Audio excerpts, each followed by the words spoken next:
Hey guys, what's going on? It's Eli, back with another review video, and that's right, my Part 1 review of Star Trek Strange New Worlds.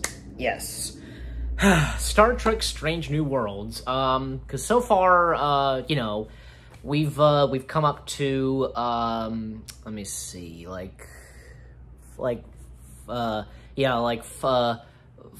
five episodes. I mean, even as I record this, actually, because episode 5 is not out yet. But this is my part 1 review, and of course on the first 4 episodes of Strange New Worlds. So, after, say, Captain Pike, he appeared on, he appeared in Season 2 of Discovery. He had a important role, and, he was one of the main characters in Season 2 of Discovery. He would go back to his own ship, the Enterprise, and, from there on, because, well, even when, say, the Discovery, they had time-traveled, years into the future, and, also, that's where I think, probably it was after, Season 2, when it wrapped up and when Pike, transferred back to the Enterprise. Sometime later, I can't remember, but it was announced that we were gonna get a, I guess, Discovery spinoff. Captain Pike was gonna get his own show, which of course being Strange New Worlds, and we would see, him under the command of the Enterprise. And that was great. And of course, this takes place years before Kirk becomes captain of the Enterprise, and, before the events of the original series. And so, so if Episode 1, Strange New Worlds, because of the description, Captain Christopher Pike comes out of self-imposed exile to rescue an officer gone missing during a secret mission. Now, this one, this was a pretty good episode, and this was the start of Strange New Worlds. Number 1, played by Rebecca Romijn, the beautiful, talented actress Rebecca Romijn. She plays Number 1, and she previously appeared in Discovery. She's really good as Number 1, and, kind of following the footsteps and continuing the legacy of the character that, that the late Majel Barrett played, the first Star Trek female character she ever played in Star Trek. Basically Number 1 was captured and, was held prisoner, I guess you could say, and Christopher Pike is called in by, I think, the first captain of the Enterprise, and this, I was a bit confused, wait a minute, this guy appeared in the animated series, and, technically, because the animated series does count being canon, oh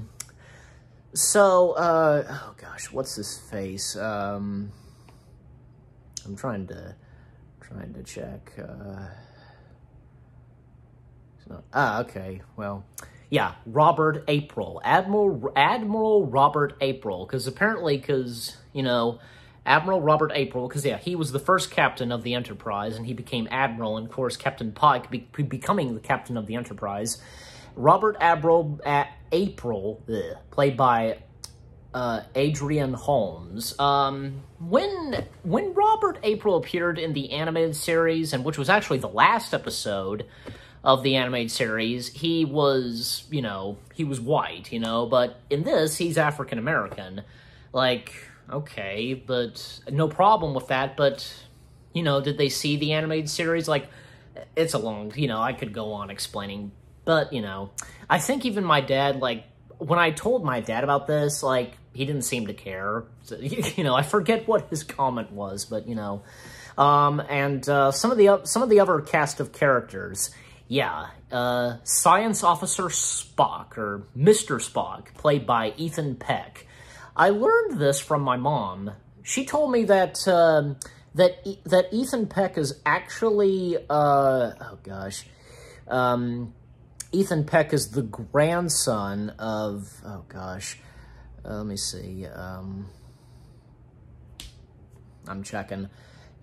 Ethan Peck is, the grandson of actor Gregory Peck. So I'm pretty sure I've seen Gregory Peck and other stuff.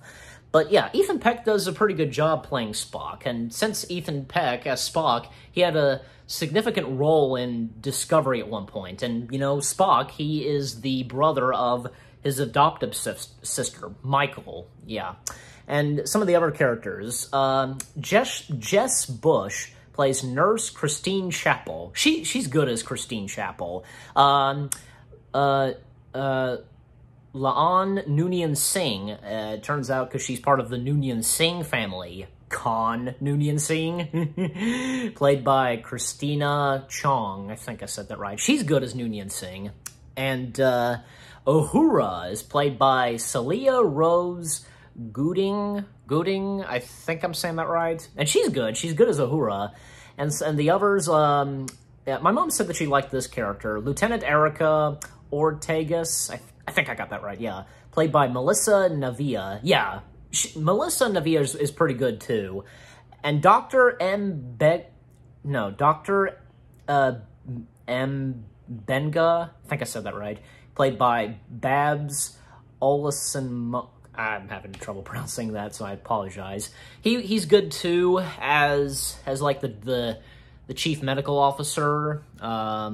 Yeah, I don't see why not. Like, this is, of course, before McCoy becomes the chief medical officer of the Enterprise. Let's talk about, like, say, the Enterprise, the look of the Enterprise, the Constitution, Constitution, I meant. Yeah, Constellation? The Constitution, the look for the Constitution Enterprise class, you know, the Constitution class, I should say, it's fine. Like, I'm not saying I hate it, don't get me wrong. It does look really cool, but it's just that, because this takes place, I think, yeah, 5 years before Kirk, like, we all know how the Constitution class looks. It does not have the blue lighting, the warp drive, or anything like that. It never had that.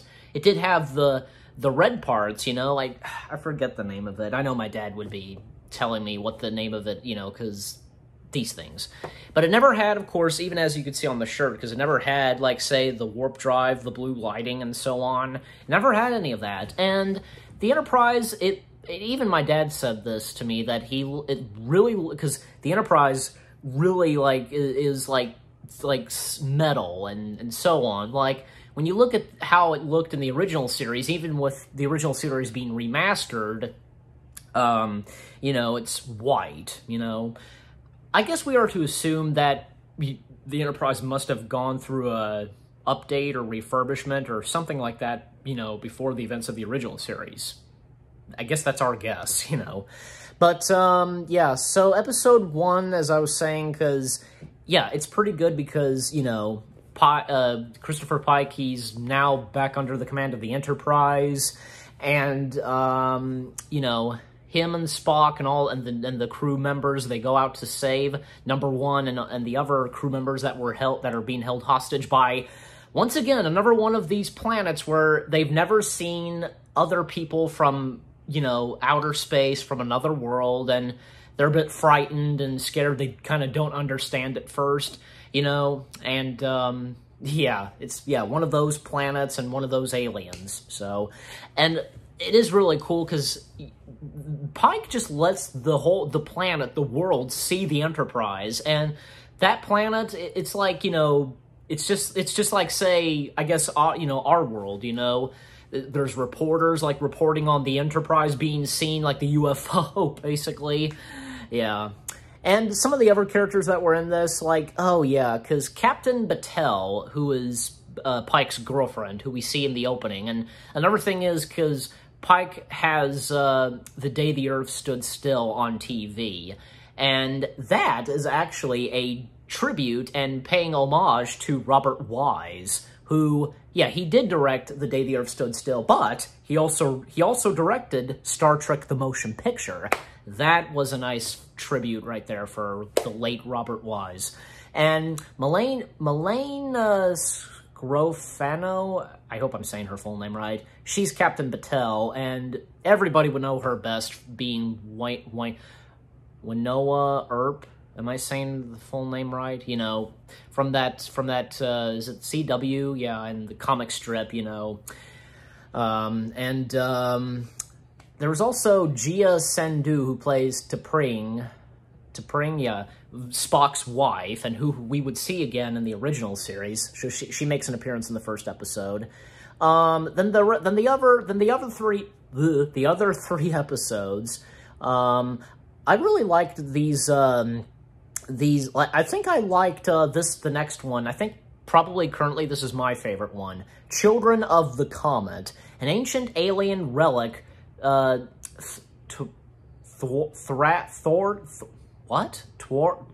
the Enterprise crew from, hope I said that right, from rerouting a comet on track to strike an inhabited planet. Yeah.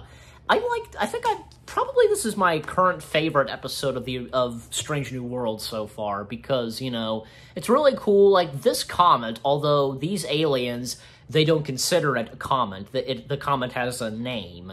That comet has a force field when at one point the Enterprise fires torpedoes on it. And also, like, when they are transported on that comet.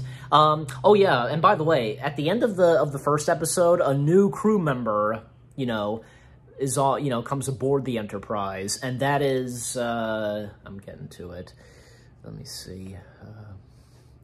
Yeah, here he is. Lieutenant George Samuel Kirk. Kirk's brother. James T. Kirk's brother. Older brother, I guess I should say. Played by Dan Genote, if I'm saying it right, but, you know, Dan. So Lieutenant George Samuel Kirk debuts on Strange... Well, no, he was in the original series, my bad. So we see him, we see a young, kind of like a younger... We see a little younger version of him, and he's got a mustache, and I've been seeing this online and YouTube videos, and even I even told this to my mom, and you know what? Because I told her, she thought so too. Like Sam Kirk, the way he looks in Strange New Worlds, and with the mustache and the hairstyle, he almost looks like Guy from Galaxy Quest, played by Sam Rockwell. Don't you think? Thanks a lot, you know, people online who have done this joke. You got us thinking. Thank you. Anyways, no, not to be mean or anything. Not in a mean way. Also, like, apparently, because, yeah, Sam does get injured at one point, and he's unconscious throughout the rest of the episode, and at one point, because it's discovered that Uhura's singing, like she's humming or whatever, the inside of the comet, I guess you could say, because they're on the comet, they transported to the comet, it reacts to her singing. And the aliens in this, their ship, it almost kind of reminds me of the space station from 2001. Don't you think? Like, kind of. Like, I can think of something else. I feel like there's something else that, from another piece of sci-fi that reminds me of you know, the design, the look of that ship in that episode. I don't know. But also, because, yeah, even at one point, I guess, like, because, yeah, Pike is trying to negotiate with the aliens, and, you know, of course the aliens are not too happy that, you know, that they're still interfering, you know, which the Enterprise crew, they're not doing anything wrong to destroy the comet or anything like that, but the aliens don't think that themselves. At one point, of course, the crew are back on board. Spock uses a shuttlecraft to do something with the comet to get it to its, like, I think to, like, the meteor, the comet, like, causes rain to happen on the planet, I assume. And even at one point, Spock laughs. You know, the crew hear him laugh, and it's pretty funny. Okay, but moving on, and to speed things up, okay, yeah. Episode 3, Ghosts of Illyria, I think I said that right. Una must confront a secret she's been hiding when a contingent ravages the ship. I don't think I said it right. Ravages the ship, incapacitating the rest of the crew. Like, everybody gets infected by something where they have to be close to to light, you know? This affects everybody, and we find a secret number one, and she's a Ilaria. I think I said that right, yeah. And she's been keeping that a secret for quite a while. And even, like, say, the relationship, like, the friendship between La'an, Noonien Singh, and number one, you know, because, you know, stuff like that. And Spock and Pike, they're the only two that are still on the planet, while a lot of craziness is happening on the Enterprise. Yeah, especially, like, this, like, fighting sequence, like, okay, number one is trying to stop La'ana Noonien Singh from causing a warp core, something like that. Did I forget to mention that there was this one, I think this is him, Hemmer, yeah, played by Bruce Horak. He's a blind white Andorian, and because he first appeared literally before episode 1 ended, and, you know, he's introduced some more in episode 2, and, of course, you know, throughout the show, and again, he's blind, so, and, of course, you know, number one is, you know, talks to Pike about her secret, and, you know, she, at one point, you know, says that she's resigning, and, you know, she'll turn herself in, but Pike will not have any of that, and if, you know, and she asks him, you know, what if Starfleet realizes, etc., you know, and Pike assures her that, you know, leave that to me, etc. And that's very sweet of Pike, you know, because, you know, considered her a family member and, you know, like, would protect her, etc. So I liked episode 3, and then comes episode 4. Memento Mori. Yeah, I think I got that right. So, the story. Pike must find unconfidential Starfleet methods to deal with a malevolent force that attacks the Enterprise. Okay. And, basically, and because, I forgot to mention this, La'an Noonien Singh was mentioning this a little bit earlier in the show, you know, about, you know, of her people being attacked and so on, we get the return of the Gorn. Although we don't see them on screen, unfortunately. I hoped that we would, but we only get to see their ships, and that's it. And another thing is, because, you know, it got me thinking, because, you know, this takes, of course, you know, this takes place, of course, as I said before, the original series, and especially before the episode, one of the best episodes from the original series, Arena, Kirk and the Gorn captain coming face-to-face, and the Metrones being involved, because obviously, before the original series, you know, the Gorn, you know, were, you know, considered, you know, evil and ruthless, but, you know, that's when, like, when Arena happened, like, you know, the Metrones put both captains to the task, you know, and, yeah, and, you know, another thing is, like, I guess for James Kirk, you know, he was unaware of the Gorn, I guess you could say, even, like, I've seen, like, a video about this, like, you know, long story, but, yeah, and again, it's unfortunate we don't see the Gorn, and another thing is, like, because in the beginning of the episode, they do find this ship, and they rescue these people, and this little girl, like, you know, tells Noonien Singh about these aliens and the sounds that they make, like, you know, but that's, like, okay, do they make that sound? Like, okay, most notably in Arena, we hear the Gorn just going, you know, that, so I guess they make that sound too, I guess, I don't know. But that was a pretty good episode too, and even though, again, we never see the Gorn on screen, you know, their presence and their ships, like, it's just really intense, I'm telling you. So I thought that episode was pretty good, and especially more for the character of La'ana Noonien Singh, definitely. So, that's my part 1 review of Strange New Worlds. You know, I tried my very best to, you know, for this being part 1. And, for part 2, that's when, after all the episodes come out of season 1, that's when, for part 2, it'll be my review of the rest of season 1, okay? But for part 1, it's, you know, this is my review on episodes 1, 2, 3, 4. So, you know, you get my point. Anyways, just a bit similar to, you know, how, say how me and my dad, we reviewed Picard Season 1, kind of, you know.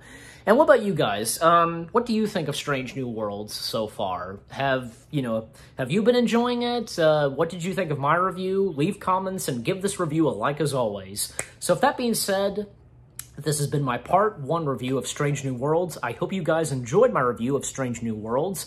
More reviews coming your way. They're gonna be awesome. Keep looking forward, and I'll see you guys in the next video/review. And until Part 2, take care, peace out, and live long and prosper.